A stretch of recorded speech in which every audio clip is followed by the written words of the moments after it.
Good morning, everyone. I decided to film a day in the life of a type 1 diabetic in quarantine, doing some homework, doing whatever else I feel like doing today. And I just checked my blood sugar thinking that I wasn't low, but I actually am 65. So I'm going to treat that with some juice super quick before I take insulin for my breakfast, which I plan on being about 25 carbs.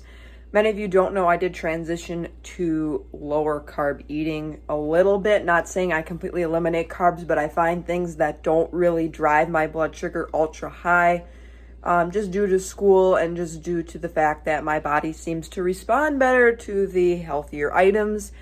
Even though I do treat myself and do eat something sweet or something high glycemic every now and again, my body personally finds the lower carb stuff much easier. And I try to stay consistent with a breakfast that is somewhat similar every single day, just so that my body is used to it.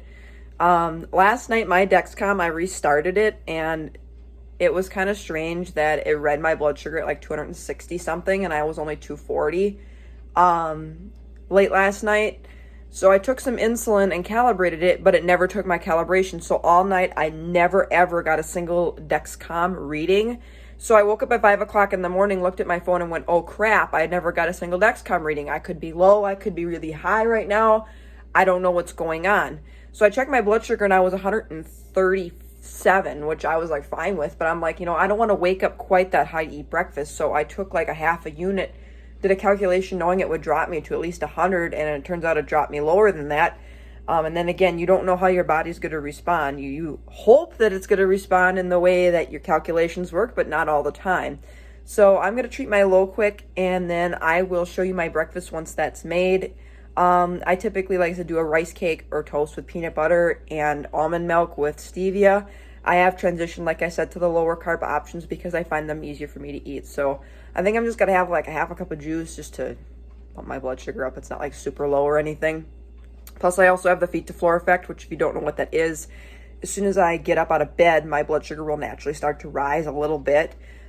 So I shouldn't have to take too much to treat this low blood sugar, and it's not really going anywhere. My Dexcom, it's just kind of staying like flat 65. It's not like going up or down crazy. So it won't take too much to treat. So once that is done, I will show you my breakfast. I had a few jelly beans, and like I said, I have the feet to floor, and my blood sugar is now 74. So I feel very confident now. My shakiness is gone, that I can take insulin and wait 20 minutes to eat my meal. So I'm going to add something a little bit different today. Like I said, I usually do a rice cake or a piece of like whole wheat toast because that's only like 12 carbs a thing.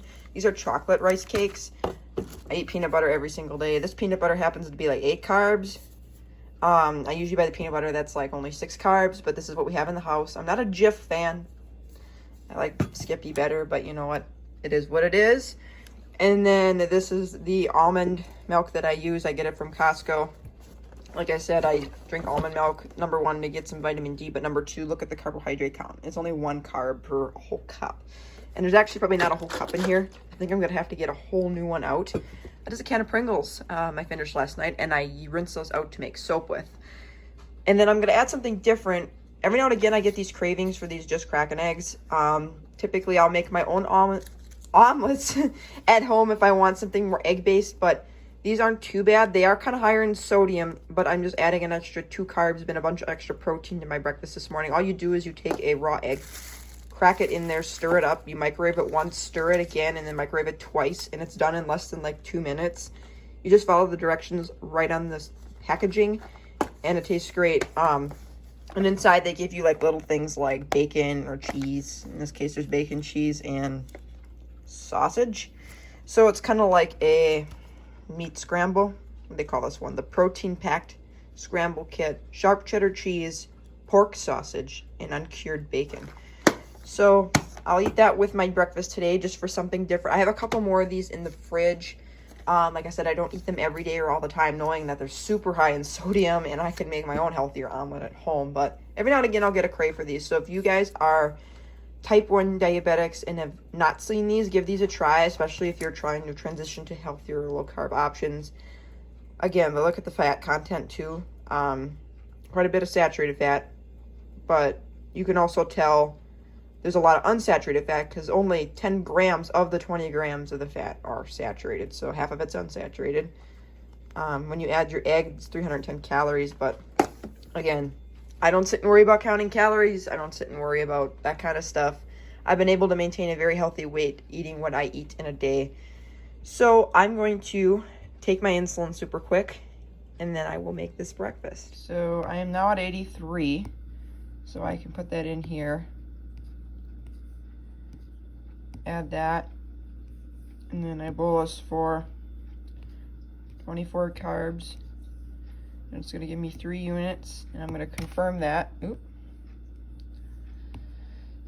Now, I did notice a trick that I've been starting to implement a little bit better.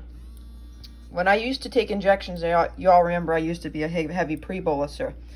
Well, I found now that when you're on a pump, I don't start my timer until my whole entire 3 units has been delivered, or whatever the amount is. Because a pump delivers about a unit every 40 seconds, it takes a little extra time for all that insulin to be absorbed into your body. Whereas with an injection, you're actually shoving all that insulin ultra quickly at once, just by pushing down on a pen or on a syringe. So I found that if I wait until whatever X amount of units is delivered in my pump, that I don't have to sit and worry about having as many blood sugar spikes and issues. So it's on my belly right now. I don't know if you can hear it, but it's right here. That's where my pump is. I've been trying to ride it higher on my stomach, and it seems to be working a little better, just to get some different sites. Because honestly, if I'm being honest with you, the best sites for me are arms and stomach. I do use my thigh, but I tend to scar easy on my thighs, and I just don't care for it. So I've been trying to find different ways to incorporate it on my arms and stomach in different locations so that I'm not getting myself scar tissue. I did get a new pump. It's working better. It's the Omnipod, like I said, it wasn't technically a recall, even though I think it was. Their software was basically not accepting blood sugars, and it was dosing people wrong for a blood sugar that they put in previously and not recently. So it was giving people incorrect amounts of insulin. And personally, I think every pump I've had has had faulty communication. So I've literally been sitting here taking insulin, and my blood sugar would go really high. Or like last night at a 243, I would have taken a shot instead of a dose from my pump, because I almost guarantee you if it was one of my old pumps, that I would have still woken up at 200 and something, even if I took the correct amount of insulin, because it wasn't delivering it. But last night I took it, and it dropped me to where I needed to be. So it leads me to believe that I've just been having a lot of issues with these pumps. But 44 units left. My 3 units is now officially in, so I can start a timer. I can prep this. There's actually dishes to unload, so I will do that while I'm waiting for 20 minutes, and I will eat my breakfast. So I hope the quality of this video is a little bit better, considering I am now on an iPhone 11 that I got in January. I absolutely love it, so I'm hoping that, like I said, the quality is a little bit more crisp than my iPhone 6s Plus, which was super old. But the 20 minutes is just past, but this is what this egglet thing looks like. I do it an additional like 20 seconds, because when it says it's fully cooked, it still looks runny to me. So I want to make sure that the egg is fully done. But it smells better than it looks. But it looks like basically a scrambled omelet. And then this is my rice cake with peanut butter and chocolate chips. These are vitamin C gummies. I've been taking these basically since we've been in this COVID-19 pandemic. And I would rather have too much vitamin C in my body right now than not enough, because vitamin C is one of the biggest vitamins for immune support. And these other 3 pills, there's actually 3,000 unit vitamin D pills. For any of you that maybe just joined my channel, I am vitamin D deficient, so now I have to take 3,000 units instead of 2,000, because as of recent, they tested my blood levels. They have gone up almost to where the norm is, but you need to bump it up in order to get it to that norm. And then this is just almond milk with stevia. Now I can drink it plain, but I like to add it a little more sweet quality to it. So it is 10 a.m. I'm going to eat my breakfast, then I'm going to get myself dressed, and then I will take my process 2 quiz and give you guys an update on kind of how clinic is going to play out now, considering that we have a plan in place in this state called the Badger Bounce Back Plan by our governor to kind of get us back and rolling into society and interacting with people.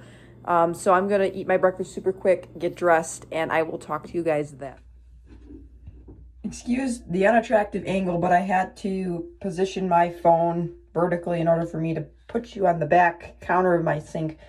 But I just ate my breakfast. I wanted to mention something that if you do not realize it, do not take vitamin D without a meal.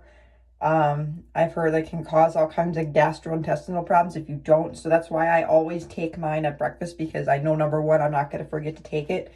And number two, I'm almost guaranteed to eat breakfast pretty much every single day.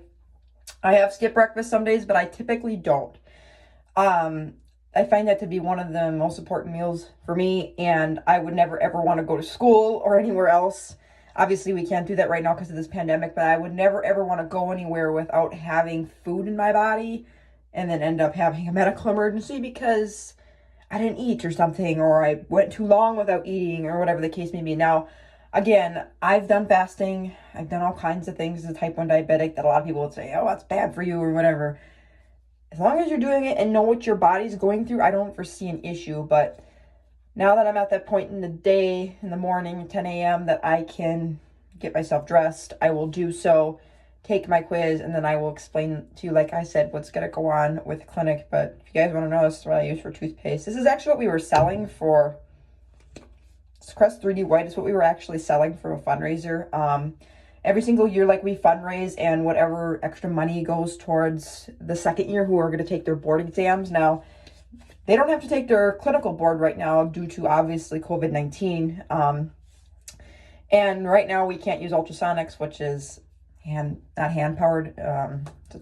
Basically a power tool instrument instead of hand scaling. We can't use that right now because it produces too much aerosol, and obviously aerosols can contain virus particles and then get us infected. So there's kind of a whole bunch of things up in the air, but my sleeping schedule has been really screwed up. I don't know if you guys have ever had this issue yet during this quarantine pandemic type situation, but my sleeping schedule is so screwed up. Like, I find myself going to bed at like 3 o'clock in the morning, and I'm waking up at like 8 or 9, and then I'm so dragged out, and then I end up like so tired, and then I'll stay up again till like midnight and sleep till 8, and then I'll do 3 a.m. and sleep till 9 or something. This last night was like 1:30, and I woke up at 9, so I got a decent amount of sleep. I guess I'll be thankful that this pandemic has gotten me more sleep than normal. So I'm gonna take advantage of the fact that I'm getting sleep. But that doesn't mean that I enjoyed this whole entire thing. This is starting to be a huge thing on everybody. And again, I'll talk about that later, how it's been really impacting me more so recently than anything. Again, I'm trying to see the positive in it and understand that, like, we can't rush back into normal because we're going to kill people. And I don't want people to overrun the hospital systems. I don't want tons of people, including myself, to get sick, and I don't want anything else to be delayed anymore. So if we kind of sit and wait a little bit longer and just keep evaluating, I think that's the best case. But in any circumstance, I'm going to brush my teeth, wash my face, get out of these pajamas, which you're probably sick and tired of seeing this Tasmanian devil x-ray dude in a Packer shirt. That's what I wear to bed, and I wear shorts to bed, so yee-hoo, FYI. This is what I wear to bed. I don't really have a set of pajamas. I wear whatever I want to bed. So anyways, let me brush my teeth and wash my face.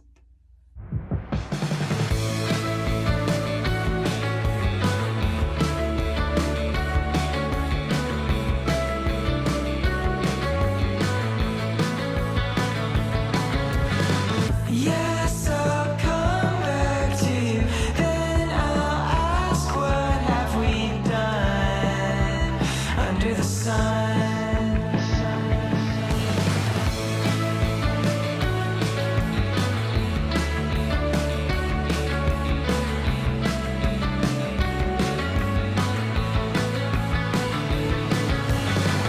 To be free, be away, big breath that you can't fake. Tip 2, I never realized this, but when you're done brushing your teeth, don't rinse your mouth out with water. You're not allowing the fluoride to sit on your teeth and benefit them. I was guilty of doing this all the time until I learned this maybe 6 or 7 weeks ago in my lecture class for my clinic. So now I've not been rinsing my mouth out, even though it feels really filmy. I don't want to lose the benefit of not having the fluoride sit on my teeth. So as an FYI, don't rinse. Leave it on, because most toothpastes over the counter are going to have fluoride in them. This one happens to have sodium fluoride. But you need that to kind of help protect your teeth against cavities and all kinds of stuff like that. So this cup has my retainers in it. I always soak them in denture cleaner because it seems to work pretty well. I've had braces off for 7 years. It actually just turned 7 years. I have not had braces on because I was in 8th grade when I had braces, but I have my retainers and they're probably 5 years old and I still wear them every single night and they fit. I don't want my teeth to shift. I love how they look. They're straight. They're not crooked unlike they used to be. So I take good care of my retainers and I wear them every night so I have nice straight teeth with no issues. So I'm going to put a denture cleaner in that quick and then I'm going to wash my face. Now I do use these, but I do also take a toothbrush after, because if there's any of this chemically residue from these denture cleaners, you know, I don't want that in my mouth. But I find that if I soak these the whole entire day that I don't wear them, it works perfect. Now, if there's a night that I forget to wear my retainer, I will wear it through the day. I don't have to. Probably for only the first 6 to 8 weeks after I had my braces off, I had to wear my retainers full time. I'm very lucky I don't have one of those metal ones that typically go on the bottom teeth. My orthodontist and dentist at the time trusted me and knew I was really good at taking care of my teeth to not have to have a permanent retainer on my bottoms. So I have 2 plastic retainers. So I'm kind of lucky I don't have to sit and worry about cleaning around that in my mouth. And he was right. Like, I wear them and my teeth still look nice. They're straight. Retainers still fit. I'm doing everything right. Now, the odds of my teeth shifting at this point are probably small, but you don't know. Your teeth kind of shift throughout your lifetime and they change as you change. I don't have third molars anymore, or my wisdom teeth. They got pulled out when I was 17. So I don't have to worry about those coming in and affecting anything. However, like I said, it can change throughout your lifetime. Your teeth are constantly shifting a little bit inside your gum tissue. So I would rather make sure they stay where they are than move around, because I don't want to have the teeth I had when I was in middle school. If I can find some pictures today, I will show you how crooked my teeth were. They were horrible. Okay, like all my back teeth were way too tight and all my front teeth were way too spaced and they were overlapping in some spots. I had a huge gap between my 2 front teeth. Now I have the slightest gap, but that's because of the way my teeth sit. The shape of my 2 front teeth are kind of like not perfectly aligned to fit snugly next to one another, so it almost looks more like this. That's as close as they could get, and honestly, from a distance, you can't tell that I have a slight gap. I can see it because, again, studying dental hygiene and being right in front of my own face in the mirror, I can clearly see it, but from a distance, it doesn't look like I have any gappage in my front teeth. And I said my bottoms were way too spaced and now they're tighter together. So I kind of had the opposite problem. Typically your back teeth should have a little bit of space between them, but mine were like smacked together. So they had to put these spacers in to space them out. I had huge brackets on my back teeth and all kinds of stuff. And I got lucky with my whole braces experience. Maybe I'll talk about that in a separate video, kind of how braces goes. And they're not as bad as you think. Just you got to take care of your teeth when you have them on, because you can have more higher chance of having gingivitis and a lot of plaque and stuff on your teeth if you don't brush them and take care of them. So anyways, I think I'm going to stop ranting and raving about this, and I'm going to actually wash my face now.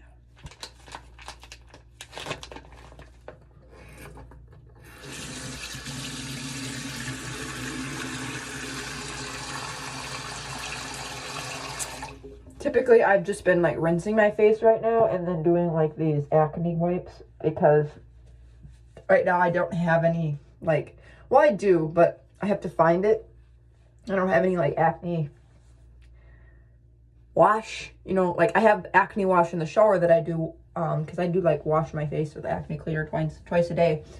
But I think because of this stress of like this pandemic, I don't know if it's starting to get to me, like I'm trying to do things to not think about it, not be stressed about this kind of stuff, because I am safe. I'm not obviously exposed to anything, but I've been having like these strange breakouts like right here and Like even right here, like I normally hardly get any breakouts, like maybe one pimple a month or something, but like I never ever had like breakouts that were like really red on my cheeks.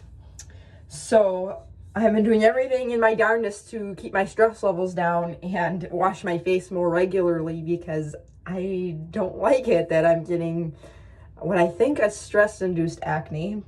I don't know if that's a thing, but I kind of feel like it might be a thing. But like these areas of my my cheek and even down underneath my jaw have been super dry. Like even this one here is finally healing. It took me forever to get this one to go away. Even though I don't neglect my face. I wash my face like 24/7. Not 24/7, but I wash my face not continuously, but I wash it just enough where I know I'm taking off any oil and anything that can clog anything. My face gets red when I'm wiping this. Don't mind me, that my skin seems to like to do its own thing. So I kind of have sensitive skin. Not like super sensitive, but any little bit of warm water, cold water, any little bit of like, and I'm not even pushing that hard on my face, and I still get like my face does not like the touching like constantly, and it just gets redder and redder. Matches my hair a little bit. Right now my hair doesn't look quite as gingery just because of the lighting I'm in, but there you go. Somebody I swear, somebody of Irish descent must have issues with their skin. I've had that for a while, so I don't really know if it's like genetic for like people of more Northern European to have more sensitive skin, just because like we have really pale skin that like if we get out in the sun, like it doesn't take long to burn, or if it's just me personally, or if it's like related to having red toned hair. I don't know. So I don't really know what to say to that.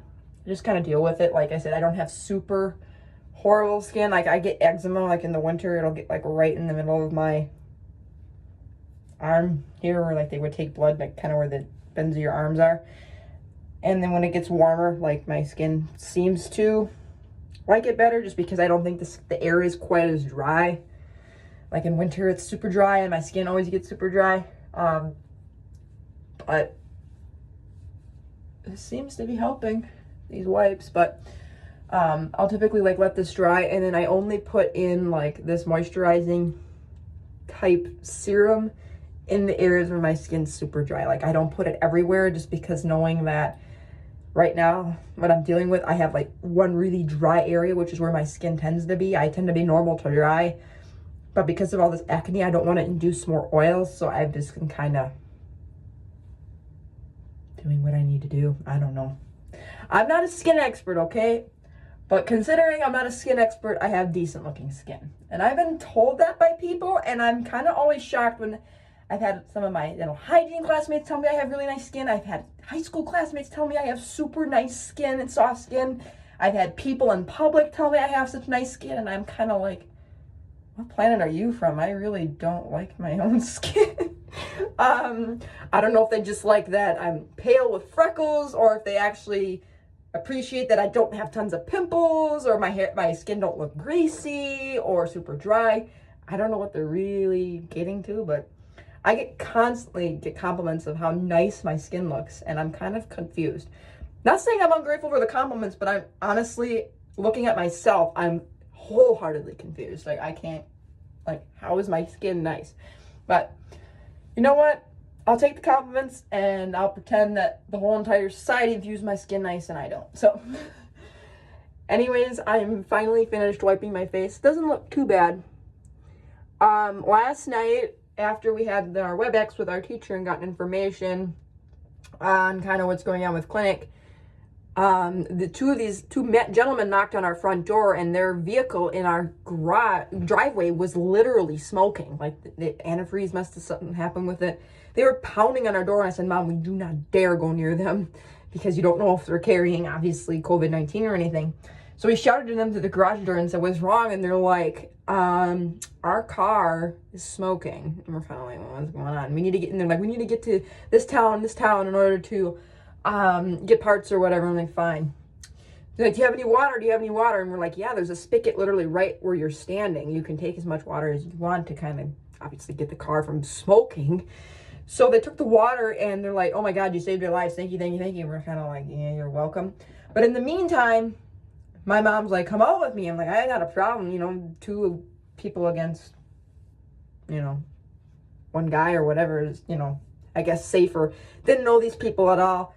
But little did I know she was like telling me to hurry up. So I'm slipping on my shoes. She left the door, like, okay. So like where I was eating breakfast, there's a door literally like 5 feet away from me. And that door leads out to our garage. And she had the door partially open and our shoe area is like just to the right of that door. I went and turned around not knowing she left the door open, and I smacked my eye socket right into that door, and my eyes started spewing fluid. And I'm like, oh my God, what did I do? And I'm sitting there like going, I was like, what's wrong? I said, I ran into the door that you left open. And she's like, I'm sorry. So it was kind of like a nightmare for me, because I'm like, great, did I break something? Great, did I damage my eyes? You know, something like that. Am I gonna be bruised? But no, it's totally fine. But like when it happened, the white of my eye was kind of red. I was spewing fluid out of my eyes. I don't know if they were tears or something, but my eye looks fine now. But like this whole entire part of my eye, like the part of your eye socket's actually your cheekbone. It's called your zygomatic bone. I smacked this right into the door and it hurt like a bugger. And I have high cheekbones. These are where my cheekbones are in relationship to my face. Like I have high cheekbones, so it doesn't take much to smack them. And then I smacked this part of my forehead right on the door. So like this whole entire part of my eye was literally in the door. So I'm like, great, just what I need right now, another medical problem. And then obviously dealing with COVID-19, like if I have to go to the emergency room, like I can't go, or what am I gonna do? Like there's nothing, what am I supposed to do? So I'm sitting there going, oh great, I hope that, you know, nothing happened. And then I was like testing, and I can still see out of this eye. There was just fluid coming out of it. I don't know if I just like induced tears or I smacked my tear ducts or something.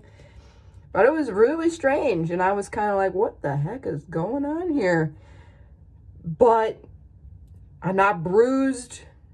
For a while, this is my left eye, it felt really heavy to open. Like it kind of was like, if I were to like blink, it was kind of like, instead of being the normal pace for blinking, it was kind of like,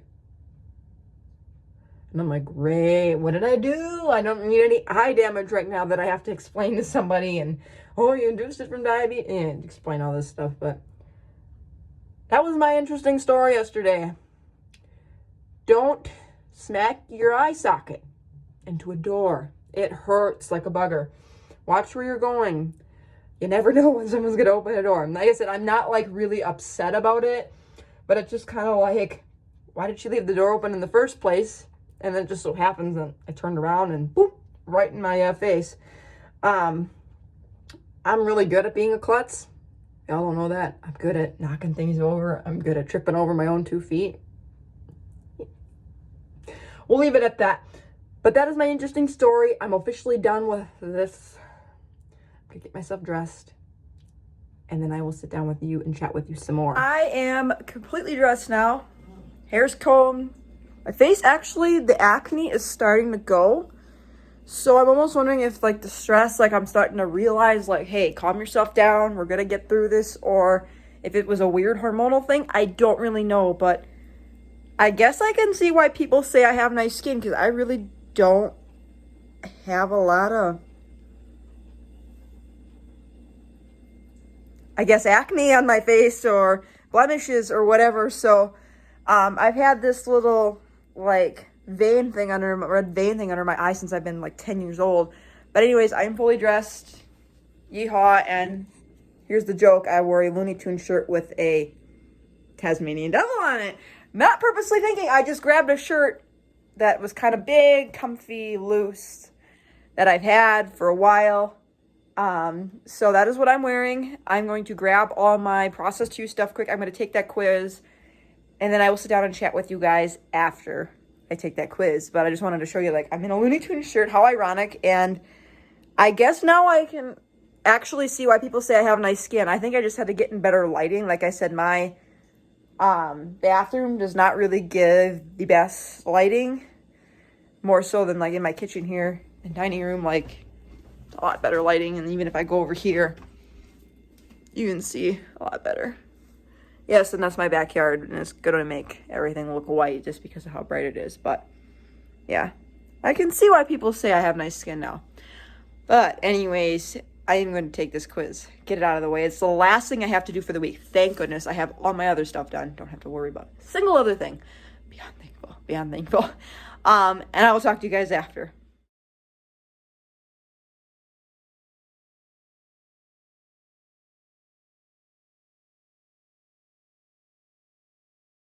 So I just took my quiz. It's my last quiz for this actual like process 2 class beyond my final and the few case studies we're going to do, and obviously the stuff we finish up in clinic. The thing I don't care for about these quizzes sometimes is they throw in questions that are like select all that apply, but those types of questions are not on our dental hygiene board exams. It's literally multiple choice, and it's pick the best option. It's not select 5 options that apply to this one circumstance. So that's the only issue I have with these quizzes that we're given. They're very good at prepping us for board type questions, but the way that a couple of them are worded as far as like select out of the apply, that is not how boards goes. Boards is answer a question, here's 5 options, pick the best one, or pick the correct answer. Not here's the question, select all that apply. And I think that's what screws me over on some of these tests. And I only missed a few on this quiz, but still it's like kind of annoying. However, we do have an extra credit opportunity by attending a Zoom type of conference to help build our it's some sort of positivity thing. I can't remember the thing, but if I know the link, I'll share it because I think it's open to anybody. Can't remember his name. He's a very well-known guy. I think he's called the Ripples guy. I'm trying to think. I think his name is Paul.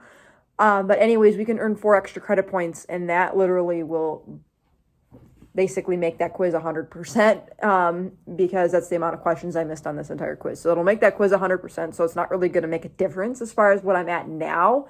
And then I just have to perform really well on the final and stuff like that. But honestly, like I do so much better in the clinical part of it. Like I'm doing so well clinically. Like I'm not perfect, but I feel like when you add all the extra clinic stuff, because the clinic evaluations, the clinic grading is weighed heavier on your actual grade, because I'm doing pretty well at removing the calculus on my patients, that I'm treating my patients with kindness, that I'm cooperative, I'm open to learning, I'm doing everything that I need to be doing as I'm learning things, that will bump my grade up even further. So honestly, to me, like the lecture stuff to like a process class is, to me, least important as it terms to what you're actually doing and applying it in clinic. So like I said, I'm better at that hands-on portion, but it's a good thing that portion's weighed a little bit more, at least in my aspect. Like I said, I'm not perfect. I make mistakes in clinic, and you will make plenty of them if you are going to enter dental hygiene or a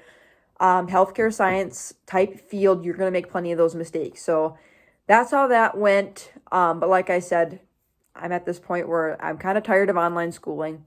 I'm starting to get a little bit cabin fever where I'm really itching to be with people, but I understand that we can't at this stage in the game, and we need to open up the economy in phases so that we aren't all overwhelming the hospital systems and we're not overdoing the socialization and making things worse before it gets better. However, the cure has to be, the cure can't be worse than the actual treatment. So like if the cure is to stay in your own home, you can't force people to sit in their own homes forever. So I get the understanding of both sides. We need to be safer at home. If you absolutely can stay at home, you can stay at home and there's nothing really you need to do. Or like me as a student, you're kind of just finishing classes and like you have a parent that works or whatever the case may be, just stay home because you're only going to help the situation. But if you are an essential worker or you're beginning to get back to work or you obviously have to go somewhere, please do so, but just be safe and cautious.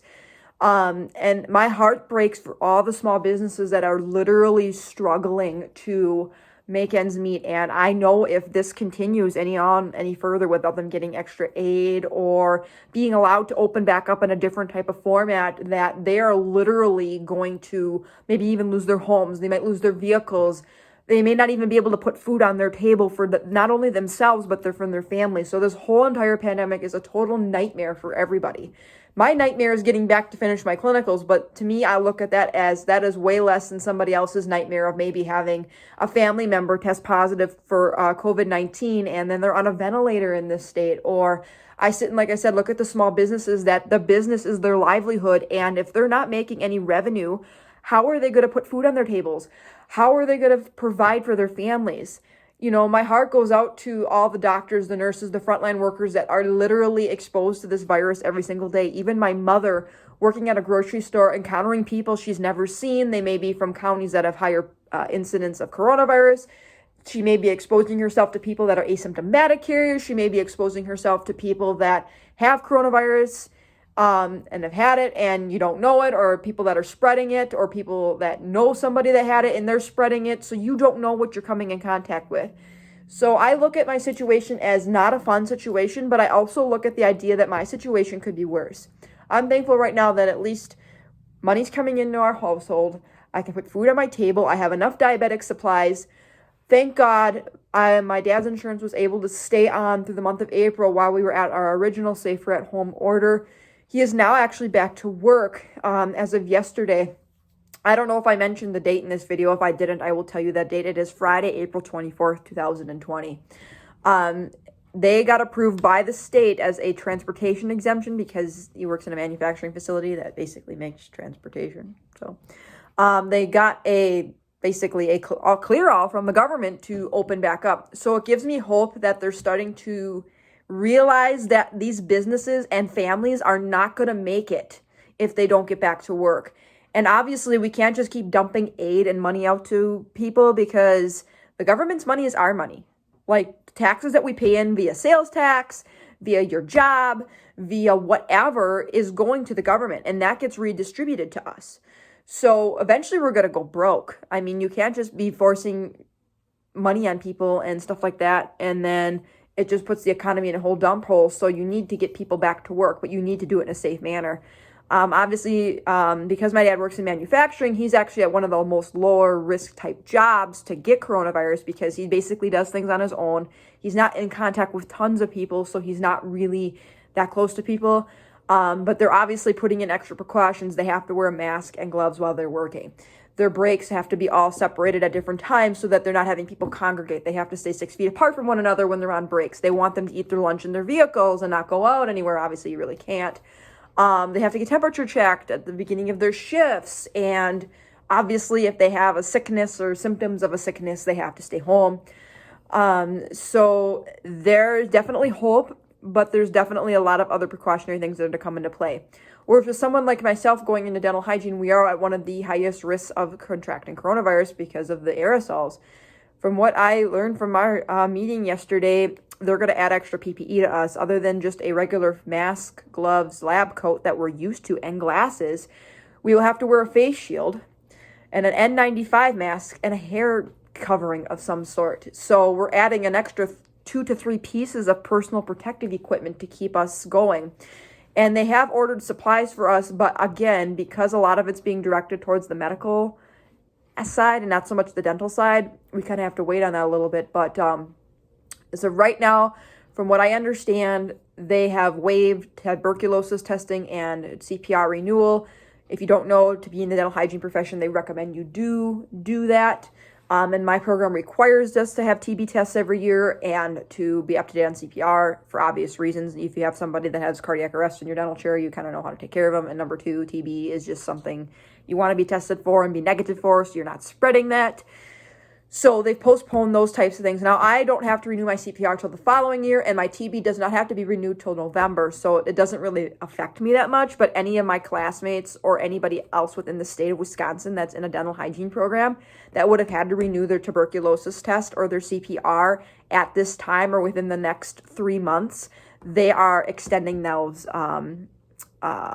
certificates. So like CPR lasts 2 years, like your certification renewal, and TB lasts a whole year. So they're going to extend those and their understanding of those due to this coronavirus pandemic. The other thing is clinically, as of right now, we need to enter into the Badger bounce back plan. We need to enter into phase 2 in order to get back to college. which means we can have gatherings of 50 people, and, extra precautionary measures are being taken place with certain amounts of social distancing, almost back to the full board before we can go back. In order to get to phase 2, we need to get through phase 1, in which we have to see a 2-week decline in the number of cases, positive cases in our state, in order for us to get to phase 1 and reopen certain types of businesses, which would include like maybe certain bars and restaurants, hair salons, stuff like that. I don't know the full details, so I'm not going to yibber yabber and give you wrong information about the state of Wisconsin. And again, if you're not from the state of Wisconsin and you're watching this video, this doesn't really apply to you, but our state is trying to mimic the federal guidelines for reopening the economy. Like I said, we need to get to phase 2 before we can actually really do anything and have the colleges open and have large enough groups of people to where we're pretty much safe, knowing that the spread of coronavirus is going to be a lot smaller, or if there are cases, that they can control them really quickly, and contact trace them super quickly and force the people to isolate, and they're not running rampant, spreading this virus around like crazy. So the way it looks right now, because second year has to graduate, they are going to finish their requirements in June. As of right now. Now, again, that can change. We still have another whole month and a half away from that. But as of right now, process 4 or second year in their last semester will be finishing their clinical hours and their clinical requirements in June. The only tricky thing is now we're going to be running full days in order to make this up and get it done as quickly as possible. So we're going to be going 8-hour days, and it's, by the looks of what they're saying, they're going to try to open up they're going to open up the dental assisting clinic and the hygiene clinic, which are very similar to one another, and allow like the A group of, like second year to be here and B group here or whatever. I don't know exactly how they're doing it, but they're doing it in a way where they can literally crank out all their requirements in like 3 or 4 weeks. So they would take the whole entire month of June, Monday through Friday, for all these 19 second year students to complete their requirements. They have 19 students like we do.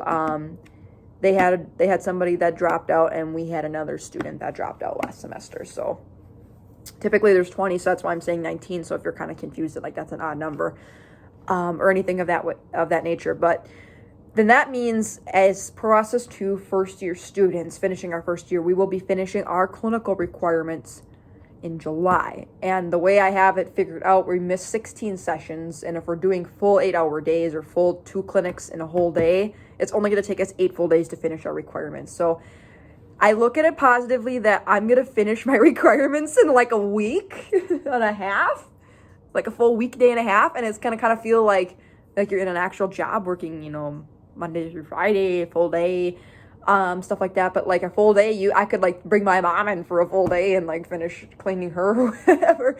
So it'll be kind of interesting to like do that.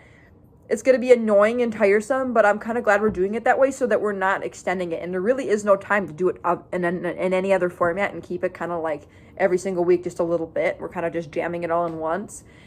If it so happens that process 4 doesn't get started until July, that pushes us into August. And in worst case scenario, that they have to finish in August and we have to finish in September. Well, September starts the new semester, and they're basically telling us that they would kick first year out of their pre-clinic, give us the clinic on Tuesdays and Fridays, and make us finish the rest of our process 2 hours, in addition to having our process 3 hours on top of that. So that'll be kind of a nightmare if that happens. So I'm hoping for the best that we can get rolling like they're planning. However, like they said, it is subject to change. This virus is not predictable. It is predictable in certain circumstances as far as how they can figure out trends and patterns. But it's not predictable as if we get a spike again, or are we going to really start seeing a decline, or are we just going to be flatlined forever? And we don't know when we're truly going to see that curve start to trend down. The data that I'm seeing in the state of Wisconsin is that we're kind of flatlined. We're just kind of sitting at a flat line, and we're just waiting for it to go down. So they are doing more increased testing in the state of Wisconsin because they have several outbreaks in the county that my school's in, because it's a fairly large city, and there's like 2 other major hotspots in my state because of Milwaukee and Madison are absolutely huge cities. And obviously the more people you have, the higher the chance you have for community spread within those communities and for people to get the virus.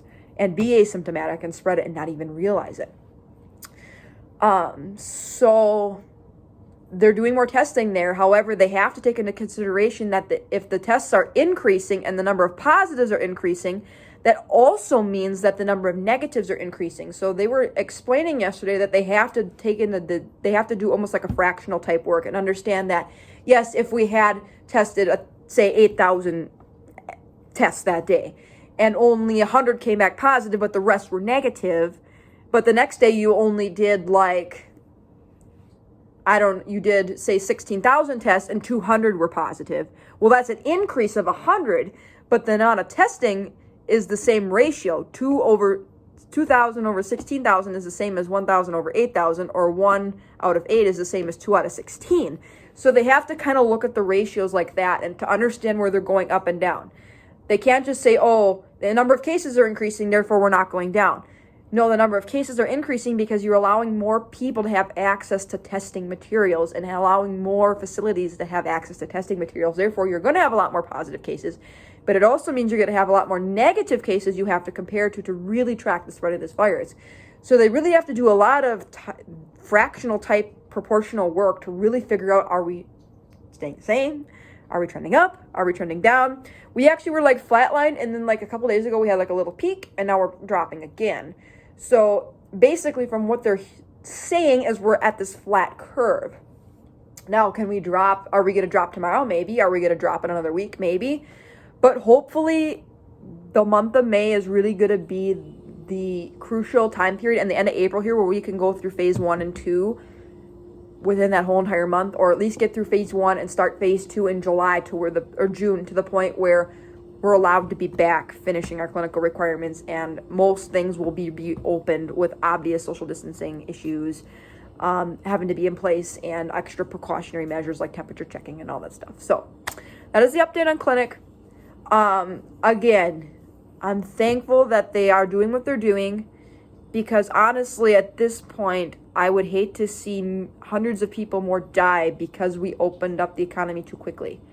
But I also see the frustration, and I'm getting the frustration. It's it's delaying my life. It's delaying everybody's life. And I sit and I worry for people who are going to struggle, literally struggle to put food on their tables. And, especially if they're deemed non-essential, or if they're not lucky enough, like my dad, to be going back to work. And now, like I said, I don't have the insurance nightmare anymore to deal with. But I was very thankful that his work kept his insurance through the month of April, even though he wasn't working. And there's an issue that you also have to deal with. It's you're laying people off of work, but if any of the workers, even if they don't have diabetes or something, say they're totally healthy, get coronavirus, end up in the hospital on a ventilator in ICU, they have no insurance. Oh my God, look at the massive bills they're going to get thrown in the mail for them. So this whole entire pandemic is literally an economical, medical, and social nightmare for all of us. It literally has attacked everybody's life in some way. But I'm looking at the positive that if we go back to clinic the way we're doing it, we're going to be done super quick. I'm looking at the positive that a lot of what we're implementing, and the most people are having common sense, and they are social distancing. And I'm looking at the positive that God has us under control, and he is going to do what he needs to do to see us through this crisis. And I sure hope that this brings everybody together in more peaceful manners and more harmonious manners, and unites people, because we need to realize as a society that helping one another and loving one another is what our life goal should be. Not hurting one another, not being selfish, not, not taking things for granted. Slow down, enjoy your life, spend time with your family and friends, and just realizing that life's short. Excuse my clock. I'm not even kidding you. The bird clock doesn't bother me. I've literally had to stop my video twice because every hour on the hour, my mom has this clock. Now, she absolutely loves this clock, and I love my mom dearly, so she can have this clock. It's in her house, but it chimes and sings songs for a whole minute, and it's so loud, okay? So loud. It's kind of annoying. I'm at the point of wanting to shut it off, but this is my mom's clock. This is my mom's kitchen, so therefore, she gets to keep the clock. But anyways, I've come to the point of learning what hour it is based on the bird clock sound. So you need to really take into consideration that this pandemic should be teaching all of us a lesson in some sort of aspect. Not to take things for granted. Be thankful. Be kind to one another. Appreciate it when you can spend time with those family and friends, because life is way too short and way too precious. And a lot of people are dying from this illness, and we need to do our part to slow this down and do whatever we need to do to not be selfish to humanity, but to be kind to humanity in whole, as a whole. So anyways, I will get back to you guys later on in the day. It has been like a couple hours since I ate breakfast, and I'm sitting flatlined at 138.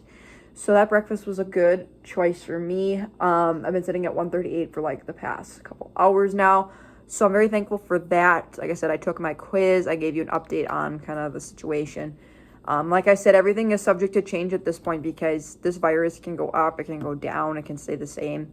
So we're just going to have to all be patient, and I'm very thankful that the patients I do have, and I'm treating right now, and that I have treated, are literally so understanding and so kind to what is going on in this situation. So anyways, I will get back to you guys later when I eat lunch or whatever. I think I'm going to do some studying, or I'll chat with a friend on the phone, or video chat with a couple friends on, whatever. That's the best way we can interact with each other, is through FaceTime or whatever. We do web access for our actual, like, classes for certain things, like with both of our teachers that we basically had this semester. I am not a huge fan of it to a certain degree. Like, I enjoy that we get to see them and stuff, but when there's so many people on at once, like, I don't do well, and like, I feel like I can't say anything because I don't want to like be the one who's dominating the conversation. I just let other people talk and I just listen. I was kind of the same way for Easter. Like, we did Zoom for our family with Easter, and they had to like literally beg me to talk. I just like, when I'm like one-on-one on a camera on YouTube, like, it doesn't bother me, or like I'm one-on-one or like a small group. But when I'm like on a large group on a screen, when I can't like interact with people, like in a huge classroom, it doesn't bother me because it's like the physical interaction. But like to virtually interact with a ton of people, it's like too glitchy, and it just doesn't really work that well for me. But I'm thankful I was able to see all my classmates, and I'm able to interact with them in some aspects.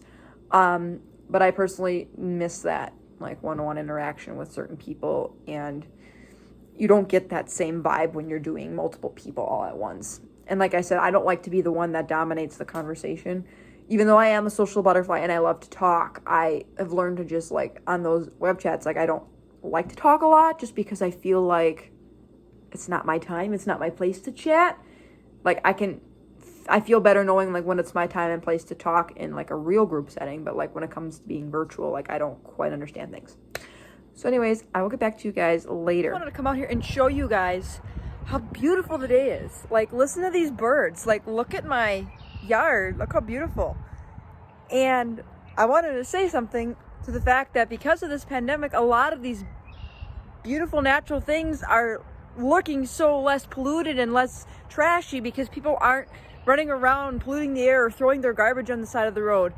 And, I look at, like, Italy and how beautiful the waters are looking now, and there's a lot of good things that are going to come out of this. But it's like 53 degrees out here. I'm home. I don't have to do anything else today. If I don't want to, I could just sit outside and enjoy the day. Which, another random fact, my doctor did recommend to get out and get a little bit of sunlight, because it does help you synthesize your vitamin D levels.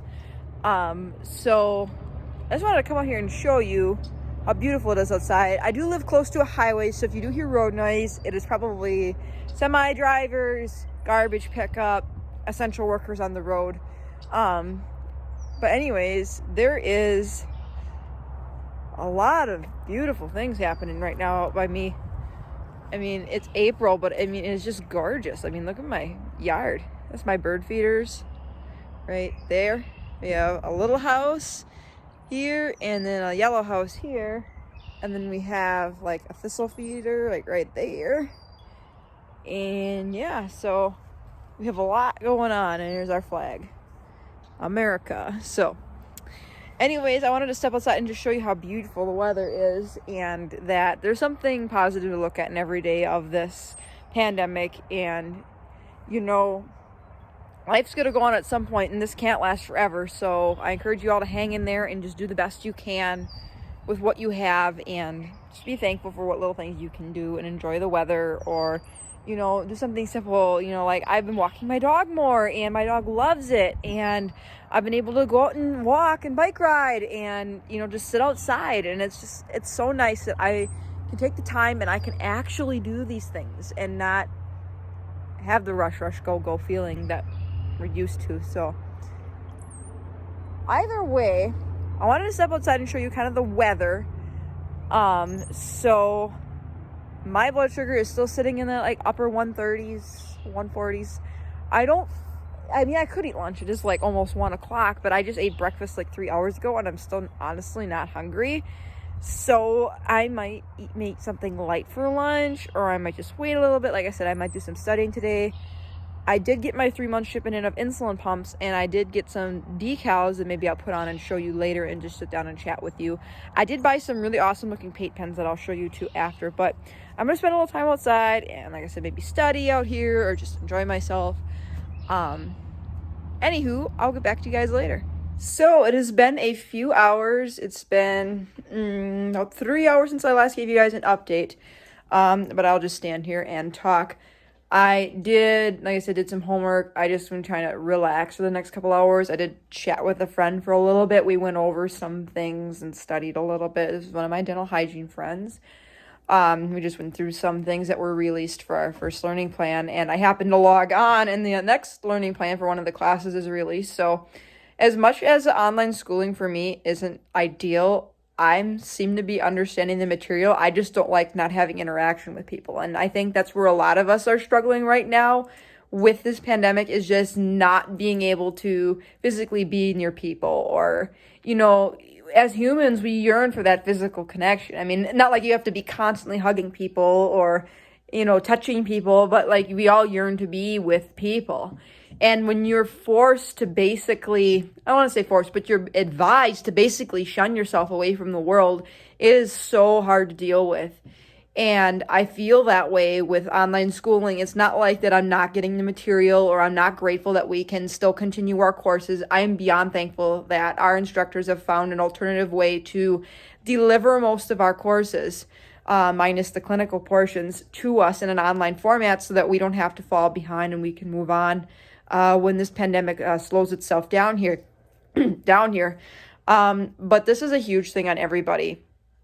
And like I had mentioned before, this affects everybody's livelihood. When people are saying, oh, it's only affecting certain people, no, it's affecting a lot of people. And I just hope and pray that people become united with this. I hope people lean on one another in ways that we can't really imagine. Like I said, just being able to chat with one of my hygiene friends today was so nice. And I'm chatting with some high school friends too, which is super nice that I've been in contact with. Obviously, I have some of my family and friends, but one of my biggest struggles is just living with the same person 24/7 is just kind of hard, and not being able to get out and really see things. Like I said, I do have interactions with my grandma and my uncle, but not a ton, just because knowing that my grandma is, you know, in her 80s, I worry that, like, my mom is a grocery store worker. We could be carrying COVID and never get a symptom, and then I pass it to my grandma, and, you know, I just don't want her to get sick. You know, like, I don't want her to be at a higher risk or get super sick and, you know, end up in the hospital from something like this. And, you know, like I said, my heart breaks for the families that have to deal with this. My heart really breaks that they can't even mourn their own family member if they had passed away from this virus. Like, they can't even have a funeral right now because of the social bannings, and the social gatherings are being basically put on a hold until we can get this under control. So I totally get mentally what people are going through. And just know that it's not just you that's going through this. It is everybody. And I understand what you're going through. And like I said, comment to me if you want to talk. Like I said, it's affected me in a lot of different ways, and I'm trying to cope with those things very healthily. And like I said, I'm thankful for the online schooling right now that's just keeping me busy. And I'm even getting ahead in classes, and I feel like opening up and doing this learning plan today, just to, like, anything that I can physically do to keep my mind off of this. There's the clock again. I'm at the point of like I said, this clock, darling. It is a gorgeous clock. I mean, like, look at how beautiful it is. But it chimes every hour, on the hour for a full minute. And you probably can't even hear me over it, or maybe you can, I'm not sure. Depending on what it looks like when I actually go back and edit this video, you may be able to tell if the clock is louder than I am. But like I said, this is affecting everybody. And I wish I could just snap my fingers and get a cure. I wish I could just go hug one of my classmates or a friend. I wish I could just do that. And living with the same people all the time is super hard. Like, you know, you get to the point where it's like you're sick and tired of being confined to your home. And like I said, I'm just trying to stay physically busy so that I can keep my mind off it. Like, I'm literally doing so much artwork. I am literally doing so much walking. I'm prepping meals. Honestly, I haven't gained like a single pound from this. So kudos to me on that one, I guess, because a lot of people say I'm gaining so much weight, but I feel like I'm eating about the same, if not less, actually. But I just feel like I'm prepping more and like experimenting with new things like baking and cooking, which is super fun. I never thought I would be that way, but now that I have type 1 diabetes, I really have been exploring with the cooking and stuff. But I physically try to do stuff to keep me busy. If I don't physically do something, I feel like my mind drifts to this lonely place. And I feel like I'm totally not going to get nowhere. Like, this is not going to end. And doing any of the online schooling, doing artwork, walking my dog, cleaning, whatever, like literally when I'm doing those things, the time flies so fast. And I'm like, you know what? I haven't thought a single moment about this COVID-19 situation. So I don't know if any of you feel the same way, but for me, because I'm a hands-on person, like when I'm physically doing something, I feel better about it. And like, that's how I've been craving to go back in clinic, because I love being hands-on. But I understand we can't do that right now, so I've been trying to compensate and go crazy on my Typodont, and I think I've scaled every single tooth on that Typodont, probably 10 times. That's the whippoorwill, which is 4 p.m. So anyways, I came on here to update you guys. It's been a few hours. I just wanted to share this other little piece with you. And like I said, I didn't really want to go into more depth about this whole entire pandemic, but I kind of wanted to make a video about my quarantine routine, or a day in the life of a type 1 diabetic in dental hygiene school secluded to her own home during this COVID-19 thing, because it's going to be a good memory to look back on for future generations, or for anybody else who may be dealing with, you know, mental health, or feeling nervous or negative or insecure or just anxious about this, because we're all feeling that sort of emotion at some point during this whole entire thing. And some days are better than others. There are some days where I feel totally motivated and I'm cleaning my house, I'm doing my homework, I'm this, I'm doing that. And then there are other days where I literally just feel like sitting outside and staring at the world. Like, and it's okay. It is totally okay to feel that way. And there are some days where all I literally do is just eat 3 meals and I do nothing either. So keep that in mind, and that's okay. But if I were you, I would encourage you to do something physical or hands-on to keep your mind off of this, because let me tell you, when my mind isn't on this, I feel so much better. I don't worry as much. I feel like my heart rate is so calm. I feel like my blood sugars are better. Now, like I'm saying, I'm having amazing blood sugars throughout this because I'm at home. I've been able to hydrate more and stuff like that. Whereas when I'm in clinic, I can't. So that'll be an interesting feat when we get back, but it's temporary, right? We'll deal with it then. But life is what you make of it, right? And this is something that is happening for a reason. This is something we're all going through for a reason. And I just hope that in time that this all settles itself out and we're able to return back to where we were. And I hope we're thriving even more and people are continuing to be the amazing people that they are. And I hope you continue to be the amazing people that you are. And like I said, I am so blessed and lucky to have such amazing viewers on my channel, above and beyond, from type 1 diabetics all across the world to type 1 diabetes caregivers to even non-diabetics, family, friends, whomever. Like, I'm so blessed and lucky to have you in my life and know that I'm thinking about you and I care about you a lot. And even if I don't know you, I'm thinking about you and praying for you. And I am praying for you if you or someone you know has COVID-19, because I can't imagine dealing with being so sick and stressed and worried and just the fear and knowing how deadly this thing can be. So like I said, my heart aches so much, and I don't know what to think anymore about this, and I'm at a loss for words at this point. So anyways, I came back on here actually to tell you that it's now 4 o'clock and it's been 6 or 7 hours since I ate. My blood sugar is now 93. I did have a kind of a little spike, but I took care of it right when my blood sugar was like 160. I was bowled with insulin and I pushed a unit of insulin and I dropped my blood sugar down. Sometimes the delayed fat from breakfast will kind of do that to me. But anyways, my blood sugar's been super good today. So I'm 93 now. I feel like eating something. Then again, I don't really know what I want to eat. So I'm kind of debating between having coleslaw, an apple, or a granola bar or something. I don't want something super heavy, but I also like don't want to like eat something light and then feel like an hour later I'm going to have to eat something again. So I'll figure out what I want and I will let you guys know what I decide. I went with the coleslaw and I ate it already. It's gone. This is the bowl lid to the coleslaw, which is now in the sink. I was hoping there was going to be more coleslaw in there, so I took bowls for 10 grams of carbs when I probably really only needed to have like 8. So I'm going to try to find something else to eat. But I just wanted to say, if you guys haven't tried this healthy balanced juice, it's like 1 or 2 carbs, like for a whole cup. It's like super good. So I think I'm going to have a cup of that. But another tip, do not look at the media. Like I literally don't even look at the media only but once a day. I just looked now. We are on a 2-day decline so far in the number of positive cases in this state. We went down 2.35% yesterday, and now we're down another almost whole percent again. So I'm hopeful that if we continue this for another 12 days, we can enter phase 1. Then again, I'm being cautious and just saying, okay, people, don't get lax. Stay your butt home if you can. Now, if you have to work or you're struggling to work and you need to go get a job at a grocery store, by all means, do what you need to do. But if you can stay home, stay your little butt home, okay? Like, do it for me. I want to be back in school, okay?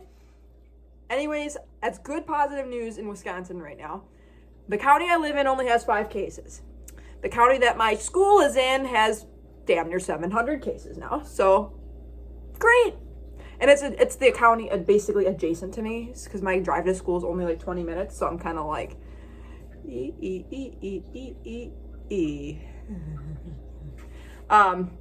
county north of me, where my dad lives and a couple of my friends live, only have 8 cases, which is more than my county, but they have a death.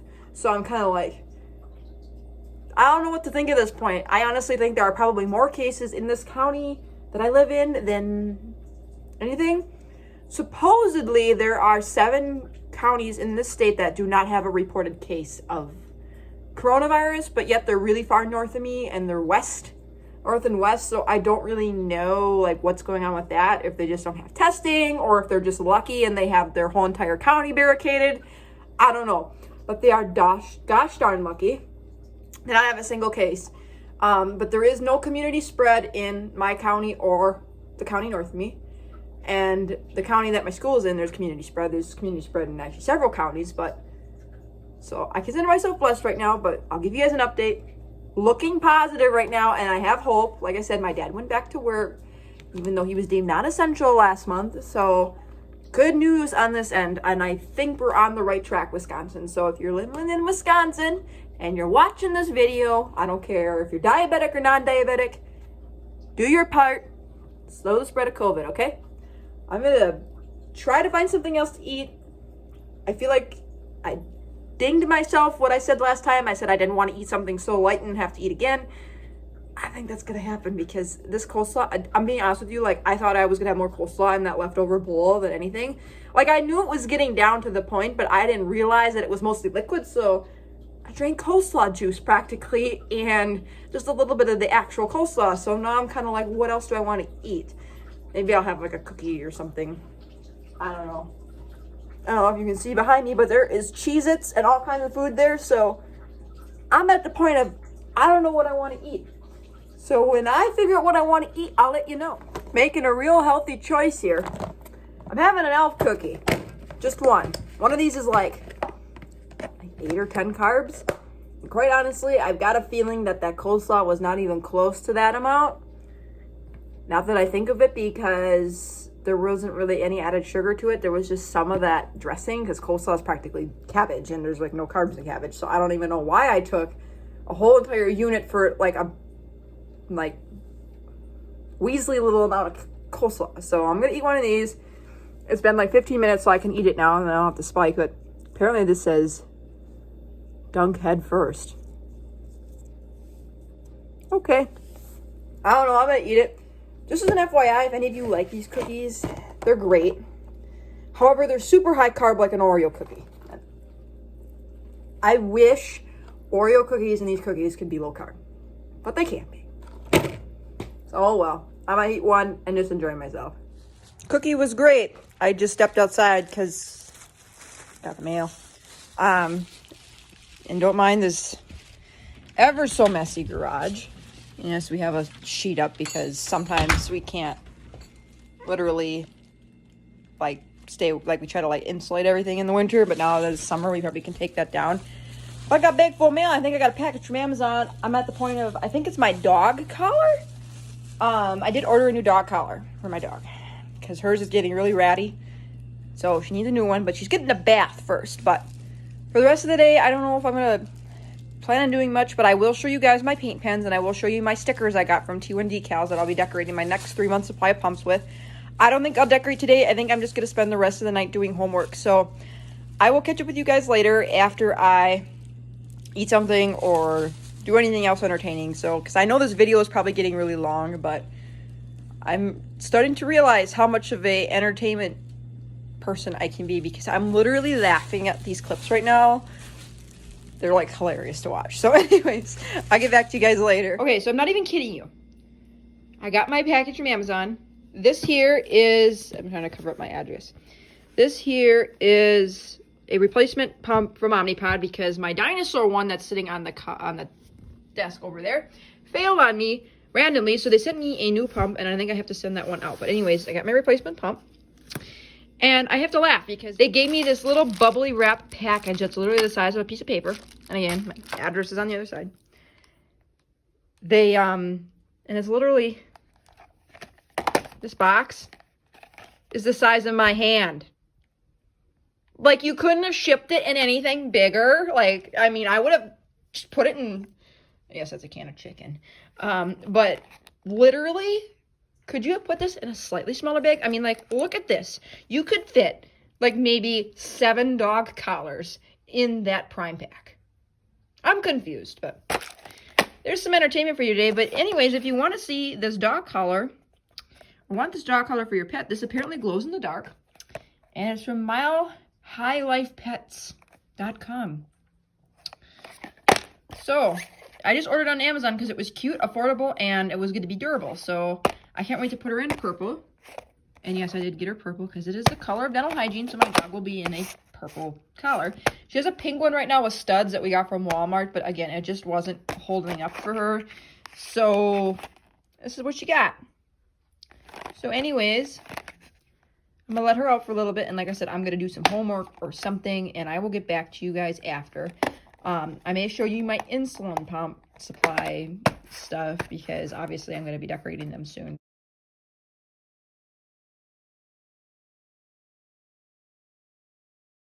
So it's been several hours later. It is now about 8:30-ish. It's been a few hours since I updated you guys, but I did eat a hot dog or cheddar wurst hot dog and a strawberry shortcake for dinner. It was like regular strawberries, but then I add monk fruit, and then I put like the spray cream, and then of course the cake. And that's all I really ate. I want some crackers too, and my blood sugar is now 170, and I still have enough insulin on board, but I might take an extra unit just to drop that quicker.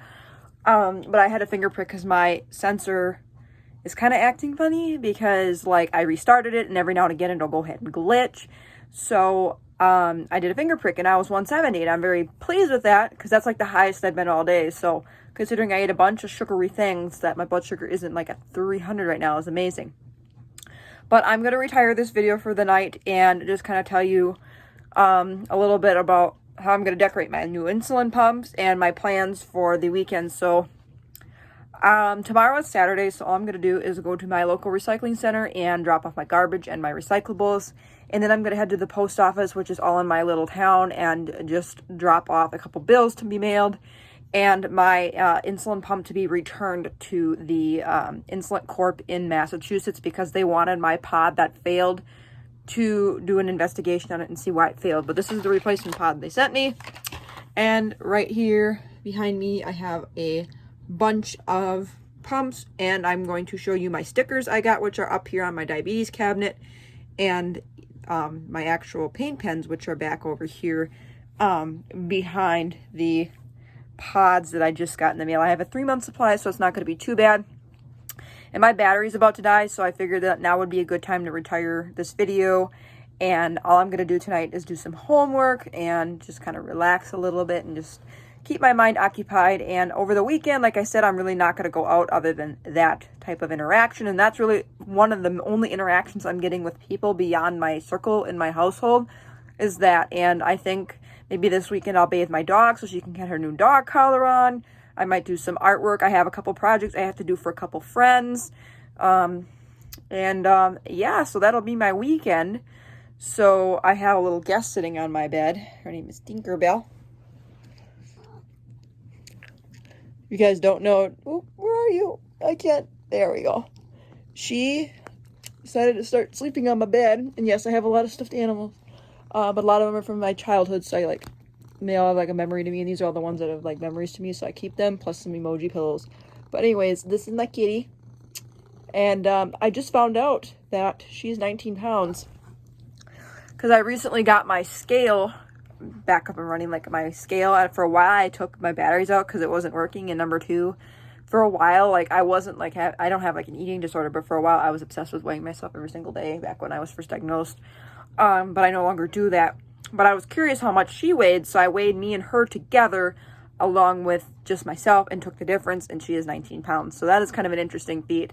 But anyways, I will show you my insulin pumps quick, and then I will end this video. So I have my obvious box of pods. I have 30 pods here. There's 10 in each box. Last me 3 months. And then I got these paint pens from Amazon, and I hope they work out pretty good. But they're literally paint markers, and they have like the actual paint inside. I don't know if it's like a paint stick. Ooh, I didn't want to do that, but if it's, let's see if I can open this, because I feel like there's an easier way that I open this. Yeah, right here. So these are, I can't open anything. These are literally paint pens. And I think they costed like 15 bucks, but there's a bunch of different colors. So you have everything from black to gold to like a white or white, blue, pink, orange, brown, yellow, red, silver, and green. These are all paint pens, and all you have to do is shake them up and squeeze the tips, and I believe everything comes up. But you can hear the actual bead in there where the paint rolls around. That would be my guess. Is there's some sort of bead, or there's some sort of like type cylinder that's holding all the liquid paint inside. But a lot of people suggested on like the Omnipod decorating pumps type groups on Facebook to try paint pens instead of nail polish to get more fine detailed stuff. Like I said, I do fairly well with nail polish, but this might not be quite as noxious as nail polish, and I'll be able to do more animal face ones because if I'm being honest, my one that I wanted to be a fox, which I'm wearing on my stomach right now, turned out to be more of a mangled tabby cat. And then I'll be able to decorate 19 different pumps because I have a 31st pump here, because I have 12 stickers and a bunch of these that I can decorate. 19 pumps, and then 12 pumps will get stickers. So this is from T1D Decals. Like I said, she's a great company. I'll leave a link down below if you want to check her out. But she was having a sale, and I think she still has a coupon code. You'd have to check out her Facebook page though, because the original code she sent out to her people that get subscribing emails wasn't working. And I believe it was 20% off your order. So I got like a whole bunch of stickers that would have normally cost like $27 for like $19. And so I have a cupcake sticker. I have a cactus sticker. This one is like a nature fox sticker. Great outdoors. I thought that one was really pretty. Of course, a cat sticker. American flag. I love this one. This one's succulents. This one was actually free, and I think it was like bring me back to the 90s. So I don't know if any of you recognize these kind of 90s type colors and patterns, but this was a very common thing to see, like bright and fun kind of neon colors back in the 90s. This one is a watercolor based one, perfect for my artistic side. I did order a Wiseau one, but she did personally message me and said that she was out of stock on that one. So I said for her to send a surprise. So she gave me a heart one, which I thought was super cool. I think I'm going to do something with like the heart theme. Make a post about it on like Instagram or something, because that is what's going on right now. Like a world full of hearts amongst this pandemic. You know, people are showing off their hearts in different forms on their windows or in their homes or whatever to spread love all the way around the world. And I think that is super amazing, like that we're doing that as a community and as a nation and as a whole entire planet. And this one is more like a rose pattern. I think it's absolutely beautiful. And then this one I believe is called like Under the Sea or Seafloor. To me, it kind of almost looks like a abstract turtle shell, or almost kind of like if you went like in the coral reefs and you went snorkeling, this is kind of what you'd see underwater. So this is what I've got, and I'll be excited to decorate those. And again, I will show you guys on Beyond Type 1, my Instagram, wherever, kind of how these ended up turning out. So stay tuned for that. I'm super excited to do these. And let me know down below if you want me to do another pod painting video. I may just do a couple with these paint pens to try them out, so we'll see how that goes. So anyways, I hope you guys enjoyed today's video. Again, I'm not much of a vlogger, and I don't do super well with my phone because, again, I'm trying to hold it with my hand, and like the iPhone 11, I'm trying to get used to where the camera is now, so I'm trying to look directly at that camera. Like I said, I'm better at the actual sit-down videos where I can like compose myself, focus on the camera, focus on my lighting a little bit more, and focus on my thoughts, because I feel like when I vlog, I tend to go all over the place with my thoughts and they become one big jumbled mess, or I go off on a tangent and what I'm saying doesn't make sense, or I start thinking of other things and I'm not exactly correlating that in a smooth vlog. So I will do my darndest to make this the best transition possible. I know a lot of you like it when I vlog, and I'm glad you do. I'm just not super duper good at it, and it's not my favorite way to communicate on YouTube. So I give anybody who does daily vlogging a lot of credits, because it's something I can't really do personally, because I just feel like it doesn't mirror what I like to do. I like to sit down and do articulating research and put a lot of thought into my videos before I actually conduct them, if that makes sense. But a little bit of spontaneousness is good for anybody, right? So I will continue to do these, and I find these interesting for myself. So I hope you enjoyed this video of my quarantine routine on a Friday here. And if you enjoyed today's video, give it a big thumbs up. Feel free to hit that subscribe button down below. I post videos every single week about diabetes plus more. Stay tuned. I do have more T1D with Maddie episodes coming out. I do plan on going live at some point when I can just breathe a little bit. Online schooling, again, kind of a challenge right now, but we're going to get there. And I still have to do a giveaway for you guys, which I'm composing together right now. And I have a couple surprises for 800 and 900 subscribers. Again, and I think you're absolutely going to love what I'm going to do with those for the surprise. And the obvious 1,000 subscribers is going to be a huge giveaway for you guys. And again, thank you for continuing to support my channel. And I know my channel is still continuing to grow, and I'm well over 1,200 subscribers. Like I have said multiple times, I had never ever imagined that this channel would skyrocket and grow as fast as it has, and I cannot believe how much support I've gotten over the past 2 years of living with an autoimmune disease. So anyways, until next time for another video, take care, God bless, be kind, spread positivity, and be thankful. And Tinkerbell says, stay at home, be safe, don't go out unless you need to, okay? Bye everyone.